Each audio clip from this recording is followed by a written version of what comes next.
All right, welcome to In the Paint, everybody. Altitude Sports Radio. I'm your host, Dan Tanner, to react to Nuggets and Hornets after coming off one of the most epic comebacks in quite some time for the Denver Nuggets on Friday night in Atlanta to beat the Hawks 134 to 133.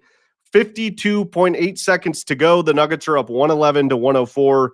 Jamal Murray is at the free throw line. So it looks like, knocking on wood here, but it looks like the Nuggets are about to get their 10th straight road win on the season. I'll have to look and see what's the team's longest road winning streak, because this is kind of an unprecedented situation for the Denver Nuggets, winning 10 straight road games, which they currently are right now. So Jamal hits both free throws, and the Nuggets are up 113 to 104 with 50 seconds to go. Charlotte's got the ball, so we will just watch along here and see if the Nuggets can pull this thing out. Looks like they're about to. Charlotte does score. Those dunked home by Bridges, it looks like. And we'll see if the Nuggets can close this thing out here. So Jamal Murray's got the ball. What a great game for Jamal. What a great week for Jamal Murray. He is looking like he's going to win the Western Conference Player of the Week. He's been phenomenal. 23 points in the first quarter. Ties a career high for points in a quarter. In any quarter for Jamal Murray.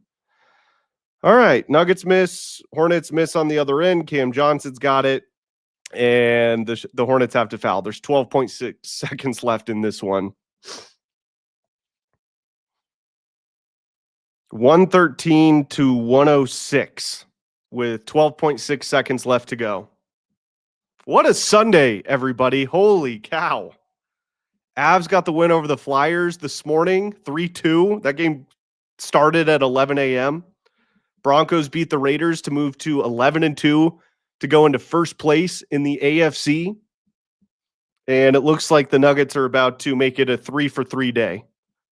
Absolutely awesome Sunday for Denver sports. Unbelievable. I don't remember a Sunday quite like this where all three teams played and won. So we'll see if the Nuggets can close it out here. We've got Tim Hardaway Jr. at the line, and he makes two for two. So it's 115 to 106. This thing's over. I think the Nuggets just called a timeout to get the starters out of the game. This thing's over. Not technically. Still 12.6 seconds left to go, but we're going to count this as a win for your Denver Nuggets. Awesome win. Jamal Murray, like I said, 23 points in the first quarter. He has just been on a tear. I mean, if he doesn't make the All-Star team this year, I don't know what guard, at least for Team World, is going to overtake him and Shai Gilgeous-Alexander. I mean, that has to be the backcourt. But then you got guys like Luka Doncic. I mean, that's the problem for Jamal Murray, and that's always been one of his biggest problems as to why he hasn't made the All-Star team. Now, this year, again, is different because it's Team World versus two separate Team USAs. But the Western Conference has just been so deep at the guard position with the likes of Luka and Steph Curry and Kyrie. I know he's been in the East a lot too, but the guards, Devin Booker, I mean, just there's so many good guards in the West. And I'm sure I'm forgetting a couple of really good guards over the years during Jamal Murray's career that have gotten selected to an All-Star game over him. But this is easily the best start to a season of Jamal Murray's career. It's not even close. He is absolutely playing it at All-Star level. I'm one of those people that I don't really care about the All-Star stuff. Like, it's kind of cool. And, I've always said this, like, technically Nikola Jokic has never had an All-Star teammate, which is true, but he's had an All-Star teammate. He has two. Aaron Gordon and Jamal Murray are both All-Star level players in the NBA. There's no doubt about it. All right, Nuggets have the ball, and this thing, dribbling it out. 5 seconds to go. Joker is dribbling the air out of the basketball, and that's it. Game over. 17-6 record. Best 23 game start in team history. How about that? So the Nuggets are off to their best start in franchise history at 17-6.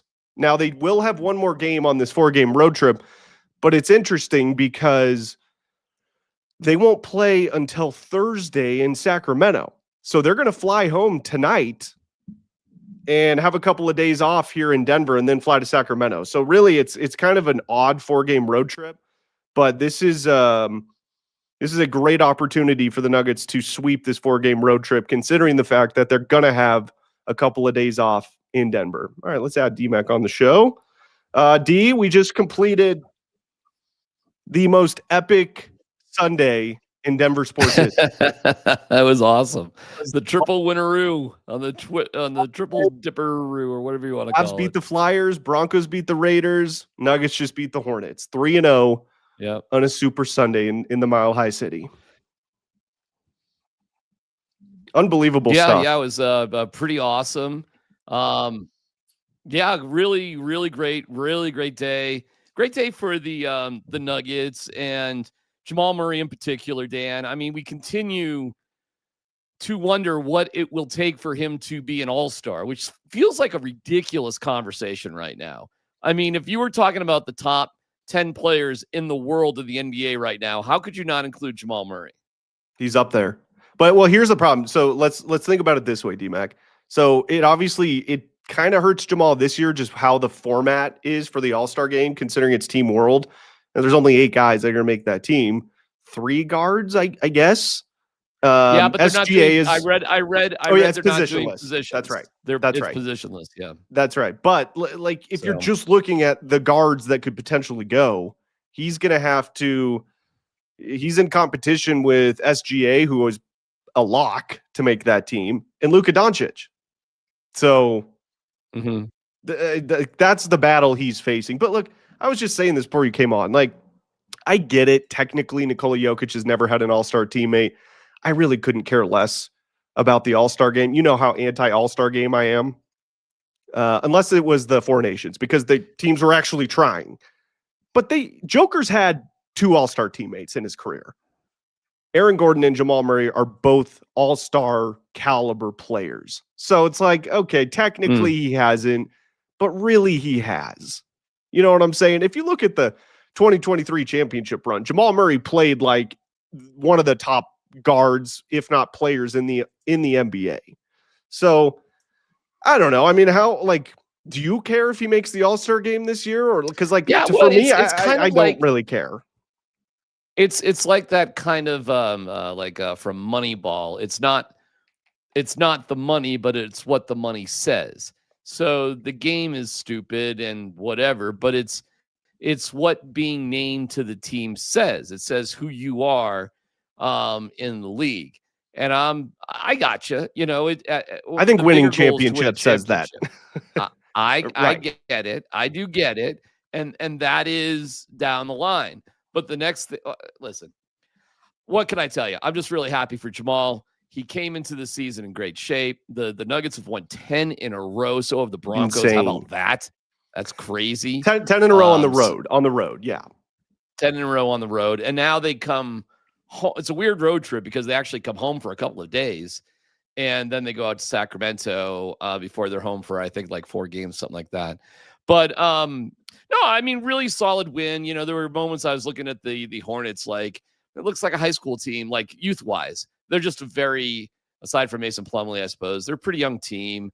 It was a very professional win by the Nuggets this afternoon, I thought. And you know, Jamal had 23 in the first quarter, and you kind of go from there. They got Jalen Pickett some time, Dan. He looked good. Sure. I mean, you got a 3 to start the 4th. I mean, got him going in the 4th. Like, that was cool. You know, it was funny. You bringing up Jalen Pickett there, D. You know how Altitude TV will show like some people's tweets right as the game starts? Sure. One of the tweets they showed was a Twitter account called Jalen Pickett Stan. And it was like, I drove like hundreds of miles to come see my favorite player, Jalen Pickett, play. I've never been to an NBA game before. And I was sitting there like, oh man, like he's probably not even going to play. That's that is a diehard. That's a P1 for Jalen Pickett. Maybe David Adelman saw the sign. Who knows? Well, that's what I was going to say. Like, maybe he saw that tweet and was like, oh, shit, now we got to play him. But that was cool. A Sombor double for Yoka. Yeah, One rebound short. Joker's had Oh, an wow. interesting road trip, D. Like, he's been really good, but Really the good, yeah. Hawks game and tonight's game, his first halves have been really, at least for his standards, have been pretty, pedestrian for his standards. But then he just comes out in the second half. I mean, he had 30 against the Hawks. What did he finish with tonight? So 28. he had 28. Okay, so he had 18 in the second half in today's game after having 10 in the first. It's kind of, I'm trying to figure out like what's going on there with Joker. Is he just trying to get other guys involved in the offense to start games? Because he will do that at various points throughout the season. And I like that he does that, to be honest with you, because I think that's his way of like trying to build up confidence for the others, especially with how injured the team is right now. But I'm just curious your thoughts. Like, why do you think he's having, again, for his standards, kind of these slower starts in the first halves of these games, and then you can just tell he's like, all right, screw it, it's time to go score now, and just dominates the second halves of these games. He said he played like a wimp. I'm being nice in the first half of that. Wait, what did he actually say? I'm going to leave that one alone. Okay. I don't know. I feel a little uncomfortable saying it. So, what does it start with? Wimpy. He felt wimpy. He felt wimpy. So because I didn't hear him say that. Yeah. So, all right. Okay. I'm sure the people in the comments will pick it up. Do you think he's playing wimpy to start these games? I don't either. Well, he said he was. Yeah, but I don't. He's pretty good at self-deprecation. Yeah, that's true. That's a fair point. And wimpy to him is a great game for most bigs in the NBA. So he had a great night tonight. Very efficient.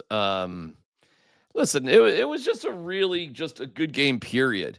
In general, they just got it done, and they have played better defensively on the road than they have at home. No doubt about it. Yeah. So, well, why is that? I mean, I'm trying to figure that out. Like, I don't get it. Here's the speculation that they're just all right. I don't know if I buy it or not, but I'll just tell you what some of the speculation is. Okay. That they're almost a little too comfortable at home because they're playing home and then the road, home and then the road, home and then the road. They're slingshotting back and forth, that when they get home, it's really like we're relaxing almost too much. What's the longest homestand they've had? 4 games? I think it was to start the season. They had 4 straight games at home after their first game on the road at Golden State, I believe. I can double check that, but they were 6-0 to start the year at home. So they won all 4 of those games. And they were in a routine, more of a normalcy type of routine. Yes. Okay. Whereas it wasn't in like just a massive decompression. And then we got to go back out on the road again. So, all right, if I can follow that logic, then it would make more sense once they start playing just more home games in a row. But that really won't happen to a significant degree until like after January 8th. Now, I think they do have a 4-game homestand coming up, so that's good. But don't forget, they go on their massive 7-game roadie starting the day after Christmas. Yeah, you're right. So, that their 4-game homestand starts after Thursday's road game in Sacramento. They'll play Houston on Monday the 15th. Okay. The Magic on Thursday the 18th. Houston again on Saturday the 20th. And they'll close it out with Utah on Monday. So they'll be at home for 7 days. Well, my guess would be they're playing Houston 2 out of 3 games at home, and there's a game in between. Yeah, it goes Houston, Orlando, so Houston, weird. Utah on that 4-game homestand. How weird is that for Houston? Yeah, that's got to be a pain in the ass for them travel-wise. I don't know where they're. I'm sure they're traveling somewhere else in between those games. That is so goofy because last year there was a bunch of like home. You know what? You remember that they had like home and homes, yeah. Homes, yeah, like yeah, like a playoff series sort of thing. Where the NHL and NBA have been doing that over the last couple of years, which I kind of like the home and homes. Okay, so I did get the first 4-game homestand a bit wrong. So they started out in Golden State, then they're home against Loss. Phoenix, Yeah. win.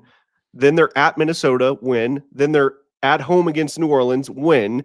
Then they go to Portland. Remember that game? They lost 109, Lost. 107. The hug game. Yes. That's right. Yeah, that's right. Yeah. And then they had their 4-game homestand. Kings, Heat, Oh, okay. Warriors, Pacers. And they won all of those. And they won all of those. And in fact, DMAC, that started their 7-game win streak. That kicked off their longest win streak of the season. So I think you're right. I think that's like part of it. Maybe they just feel a little bit more like structure on the road right now. Maybe. I guess. I mean, I don't know how else to explain it because typically, I'll never forget this. And I think we talked about this the other night a little bit. But George Karl, when he was the head coach of the Nuggets, would always talk about, in fact, when Gallo was on with the morning show, he brought this up because they went 38-3 in 2013, I believe, the year they won the 3 seed, 38-3 at home. And Gallo was saying that George Karl would always tell them, we don't lose at home. And our goal is to go 500 on the road. So if we can win the majority of our home games and go 500 on the road, we're going to be a top 4 seed in the Western Conference. So the dichotomy between then and now has completely flipped, it seems. I mean, they're still a good home team, but they're like dominant on the road. It's crazy. Yeah, so I'm looking at the numbers. They're tied with Oklahoma City for the most road wins of the year, which is what 11. Is their road record right now? Do you have that in front of you? 11-2, 11-2, which is crazy. And Oklahoma City is in a class on their own. They're 11-1. Oklahoma City has not lost at home this year. They're 22-1. They're incredible. So good. Aside from Oklahoma City, the Nuggets have the best road record in the NBA. How about that? So that's insane. They have only 2 losses. Nobody has only 2 losses. Goes from there. They're now, after this win, second in the Western Conference. All right. Feeling good about that, right? Overall, half game ahead of the Lakers and a full game ahead of the Rockets. So this has been a really good road trip. And they play Sacramento for the 4th time. What is that, Tuesday, Dan? Wednesday. Thursday. Oh, yeah, so they have 3 days off. Dude, their schedule. That's good. DMAC, their schedule, as crazy as it's been, I was looking at this earlier today. It really eases up, not necessarily like strength of schedule, but just however many games and however many days. I mean, look at this. So they've got 3 days off until they play the Kings on Thursday. And then they have Friday, Saturday, Sunday off. So they only play 1 game in 6 days. That's great. That's great. Yeah. So Thursday, Monday, and then they have 2 days off, Tuesday and Wednesday. It's really not it's not a hard schedule. It's not a hard, boy, this is the time. Oh man. I kind of hate that first home game against Houston, that first home game back, but I don't know, man. I mean, they have so many days off before that game. Yeah, we should ask Scott about that tomorrow or Tuesday, because Scott always says the hardest games to play in are the first game back after a long road trip. It is weird though, because they had 3 games off before they had Dallas, and they lost that one at home. In fact, that's the worst loss they've taken. So they had a bunch of time off before that home game. So that Houston game on the 15th kind of concerns me a little bit. But I bet you anything they take care of Orlando, Houston again, and then Utah. I bet you anything they take care of Sacramento in Sacramento. I'd be surprised if they didn't. I think they might have a little revenge on their minds. So before, and then they're at Dallas before Christmas. I don't know, man. Maybe 2 more losses in there out of 1, 2, 3, 4, 5, 6 games. I think the worst they go is 4-2 in the next 6 games, Dan. Not By the bad. way, this is their best start in franchise history. 17-6. Yeah. Is that right? Wow. Best start in franchise history. Awesome. That's awesome. They showed that graphic on Altitude TV right as the game ended. And I was like, wow. Yeah. Okay. That surprised me a little bit. You could see them letting down after that Atlanta win too.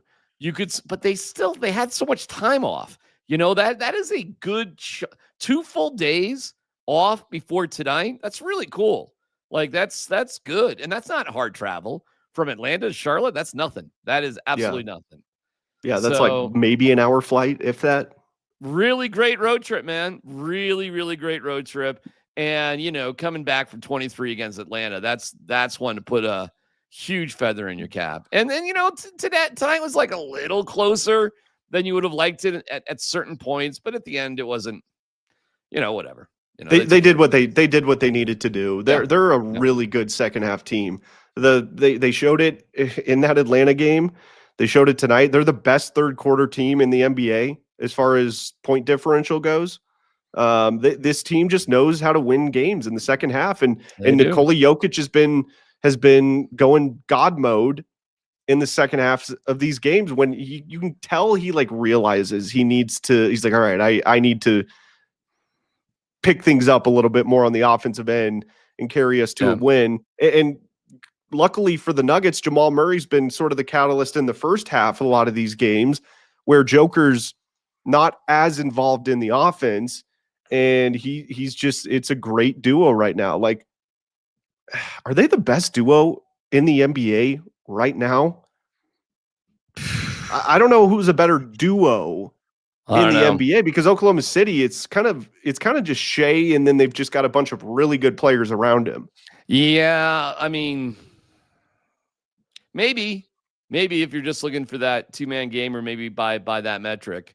I mean, Oklahoma City, you could say it's Shea and everybody is the duo. I don't know. Shea and everybody. Shea and everybody. Shea and Jalen Williams and Chet.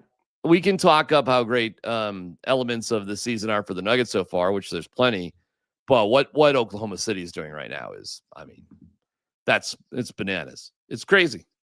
They might win. What they're doing right now. What did you say? What did you predict them to win? You said it a couple weeks ago. They could win 70. Oh yeah. I mean, I think they can break the record. What's the 73-9 was the record the Warriors set? Yeah. Is it the record? Because it was 72-10. That was the Bulls team that won a championship. The Warriors beat that. They were 73-9, but ended up losing in the finals. Boy, 73 and I don't know, man. I mean, you're 22-1. I know. And they're so deep, huh? They still have like 15 first-round picks over the next 5 years, too. I mean, I think they're going to go for Giannis. Really? Oh, because they have so many draft picks? Because they have so much capital. Yeah. Yeah. I mean, golly, can you imagine if they were to get Giannis? Nope. No. The NBA Adam Silver needs to block that move. Yeah. No. All right, man. Thank you. Hey, one more quick thing I wanted to ask you, because we were kind of getting into this with Vic the other night after the Hawks game. Yeah. And I've been thinking a lot about this. Momentum in sports. Like, we all agree that it exists and it's a real thing, right? I mean, would you say that's true? Like, we all know that it's a real thing. Yes. But like, you can't really quantify it or define it or really explain it. I'm just curious your thoughts on, like, can we define momentum in sports? Because we all agree it's a real thing, but nobody can like actually define what it is. And it's just with the Nuggets comeback against the Hawks, I was just sitting there after the show, like trying to think of, like, if we had to define what it is, what would you say is the definition of momentum in sports? I would say momentum is defined by performance based on expectations plus results. Meaning, if we're all doing well and we expect to do well, we all start performing well. Whereas if you perform well a little bit, but your expectations aren't that you're going to succeed, and I would point like at the Cleveland Browns tonight and their 2-point conversions and losing to the Titans. So once you feel like we're all performing, and I think there's a natural competitive spirit amongst teammates that is that bodes well. And I think once you play, Dan, with confidence, that's the biggest difference. So I think that all that thing goes into playing with momentum. That you have high expectations, you have significant performance, and you're doing it with a certain level of confidence too. And you just expect to win, Dan. You expect to win, and expecting to win is a very powerful thing. When I was in, like, I want to say 8th grade, I played baseball, and we were playing. I think we were up in Brighton, playing in a game. We were up by 12 runs in like the 7th inning. Okay. The team we were playing got like 6 or 7 guys on base in a row. They scored 4 runs. So we're still up by 8. Yeah. And I was the shortstop. And I remember just thinking to myself, like, oh, this isn't good. Like, they're going to come back. I can feel it. And they did. And they did. And they won the game. But like, we were up 8 runs still. And I was sitting there like, oh man, I think we're going to lose this game. Well, it's very likely there were fellow teammates of yours having that same thought. And maybe that's part of what it is. It's a mental realization that the balance of power, or however you want to say it, has swung to the other team. Yeah, I mean, you should be like, even in that particular situation, all you needed was 1 out at a time. So what? Right. They got 4 runs, 6 guys on. All right, well, the bases are loaded. There's no outs. You just need 1 out. You just need to throw a strike, make 1 out at a time, and you will win the game. And collectively, your team was soft. Despite getting a 12-run lead, everybody was sitting there in the field probably expecting something to go bad and to lose. And likely that was the result. The other team, hey, to their credit, they must have had some amount of confidence. If we just keep this train rolling, we're going to be okay. So I think it's, what Sean Payton has talked about too. It's, it's achieved. What does he say? Confidence based on achievement or something like that. But if you earn it, you probably expect it. And you're probably disappointed if you don't get it. Also, there has to be a certain amount of talent out there, Dan. There has to be a level. And I mean, if you're playing shortstop, my expectations of your team are because I'm a talentless hack. I remember when I was playing in a men's softball league, and we're like 3/4 of the way through the season, and I'm playing shortstop and leading off and really having individually a great time, a great season. But our team was like 6-14. And I look around the diamond, I'm looking at the rest of my Padres teammates, and I'm like, oh shit, I'm the best player on this team. And I'm like, I can try all I want and have a positive experience, but talent means something. And any team where I'm the best player on the team is a team that sucks. And that indeed was the case. All right, cool. I'm just curious your thoughts on it. It's kind of a philosophical question, but it's such a weird thing because everybody acknowledges that it's real and it's tangible and it's a true thing, but like it's so hard to like really define what momentum in sports is. I'll give you something really quirky that I think is going on in Denver, Colorado right now. I think the expectations for all the teams has been raised by the other teams that are succeeding. Seriously. We just heard the new Rockies GM was asked, with all the other teams' success, do you guys feel a pressure to match it? And he was like, absolutely. Absolutely. It absolutely does. I like that answer. What's his name? Josh Burns? Yeah. Yeah. So I thought that was cool. All right. Hey, what do you got on tap for Broncos postgame tonight? Be joining Rachel Vigil, Mike Sanford, Vic Lombardi, Andy Lindahl. And my deep dives into what the players were saying after the game. So I'll be digging into that, and we'll have some fun on the Altitude postgame show, the Mile High postgame show on Altitude TV. And then me and Mike Sanford at 8:30, we'll be talking more specifics about the game. So if you want to join us for some football talk, you get us on Altitude TV. You can get us on right here on the old digital, and tons of reaction. Okay. Just what a day, by the way, huh? Great day.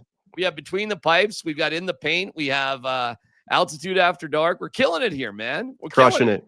Yeah. Why is Sean Payton not kicking field goals? Yeah, nobody really asked him that today. The said, end of the first half and at the end of the game. Yeah. He should have kicked field goals there. The end of the game, they got a penalty for delay, and he said we just screwed that up because their intention was just to go for it and have the the clock run, but the clock does stop on a turnover. Right. I think that was just a slight miscalculation at the end of the game. I think the intention was to literally just let the clock run out. Before the half, I don't know. Like when you got the sack on Gino, that was perfect. Wasn't it like yarder. a 50? I think it was a 58 yarder. It was deep, but whatever. I mean, you're indoors. There's only 2 seconds left. Like the chances of a 60-yard field goal versus a Hail Mary. I mean, the field goals percentage of that working has to be way higher than a Hail Mary. Nobody asked Sean that post game. It's a darn good question. I don't know. Sean did admit that it was a much easier game today, just with everything. The game plan was much better. The real question to ask, Dan, is why did Pete Carroll have his team down 10 with no hope? Why did the referee call a penalty that stopped the clock? And why did they kick a field goal, not go for a touchdown? Do you know what the spread was today? Yes. Have you seen Dave Portnoy going ape shit on Pete Carroll? He said Pete Carroll should be in prison. That was one of the He also called for his death, which was like, I was like, wow. That was one of the worst backdoor bad beats of all time. Oh, dude. Of all time. Dude.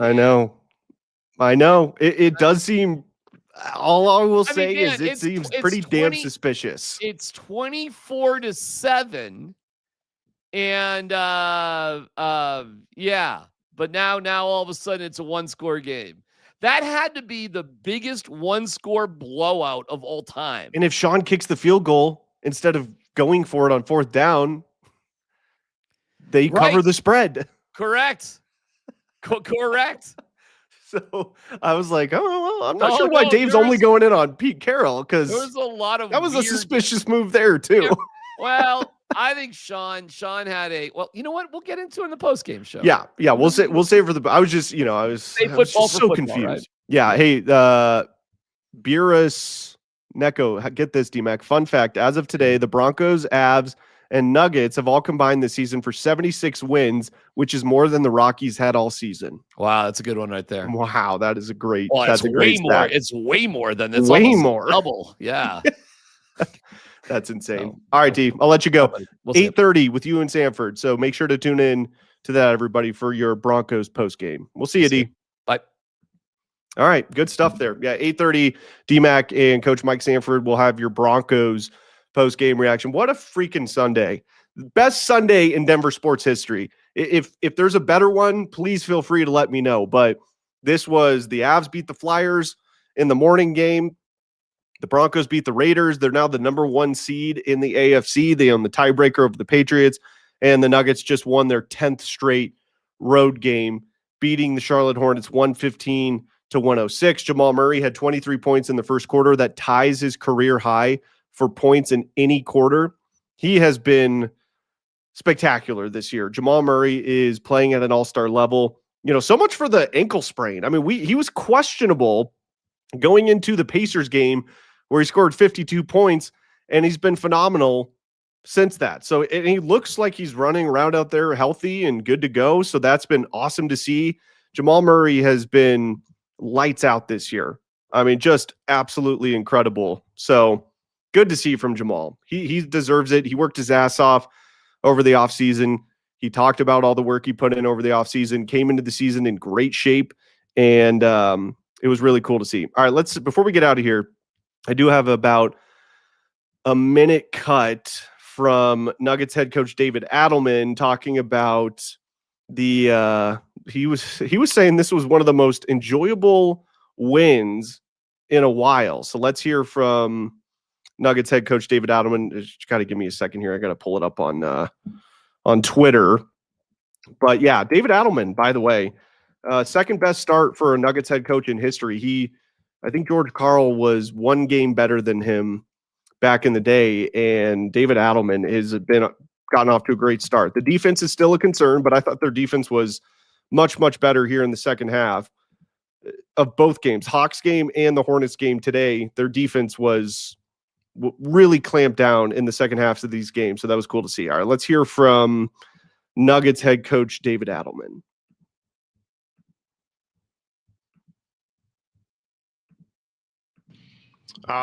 The most enjoyable win in a while because it was a little bit grimy, and we've been scoring the ball so easy. We did early, and then I think the way they played, they made some tough shots. They were playing super hard defensively. They made the game a grind. So it was good. It was good for us, to win a game like that. And the opponent doesn't matter when you're just thinking about yourselves and you're trying to get through the season.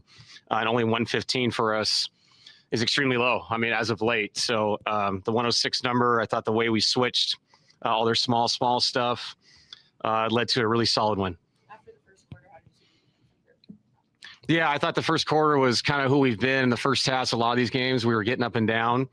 Both teams were seeing the ball go in. Obviously, Jamal was. So I think once we got ourselves out of that kind of game, that pickup style game, especially the third quarter, the intensity really ratcheted up. We put ourselves in a good spot, only down 2. Once we took the lead, I thought we, for the most part, really controlled the game from there. All right, good stuff there from David Adelman. How about that? He's like disappointed in only getting to 115, but he's right. I mean, with the way this team has been scoring, 115 is well below their average. Last thing on the Hornets, their game plan coming into this was clearly just to shoot as many threes as they possibly could. So in the first quarter of today's game, the Hornets had 13 3-point attempts and just 4 2-point attempts to open the game. So their first 17 shots to open the game, 13 of them were 3-point attempts, 4 were 2-point shots. How about that for a number? I don't know what Charlotte ended up shooting as far as total 3-pointers. I can look it up here real quick. They took 46 3-pointers. The Nuggets took 35. So they took 11 more threes than the Nuggets did. And, they were hitting them to start the game. That's really Charlotte had a 1-point lead at halftime.